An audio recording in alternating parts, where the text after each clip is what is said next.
Hello guys, hello mga Fanyero. Good afternoon na naman.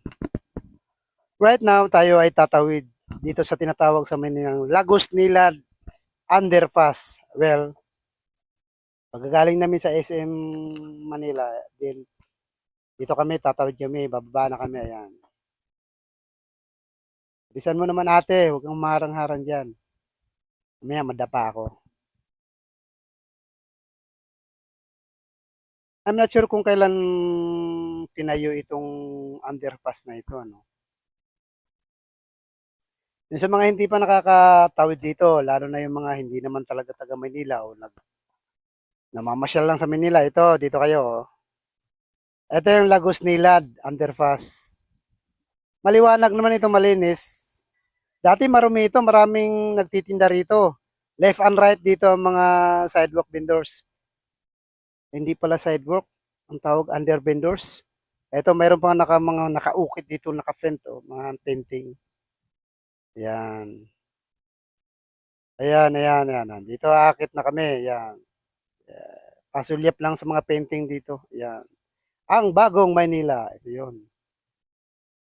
Well, nung naupo nga si Isko Moreno, tulad ng sinasabi ko, nalinis nga ang Maynila. Siguro may mga 50% yata nalinis sa Maynila. Andito na kami sa may gitna ng kahabaan ng Taft. Taft Avenue ba ito? O nga, Taft Avenue. Gaabang kami ng jeep going to going to Remedios. Wait lang kami rito gawa nung madalang yung jeep. Tsaka mayroon man dadaan, medyo puno na rin. Itong mga napansin ko ito may mga bibiyahe dito, mga bao-bao electric or mga motor na mga parang tricycle. Legal ba ito? May mga linya ba ito? Parang sa tingin ko, yan katulad niya mga bao-bao. Oh.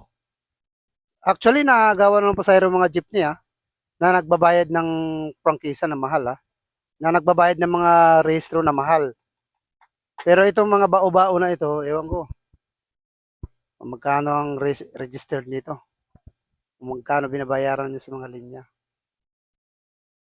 Isa to sa nagpapabawas ng mga passenger ng jeep.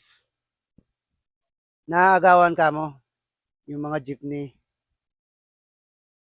Oh, may bumibiyahe rin itong UB. May bumibiyahe rin ditong bus. Padala nga lang. Yan, o, jeep. Yan. Oh, ito yun, maluwag yun, oh, kaso lang medyo nasa gitna. Baka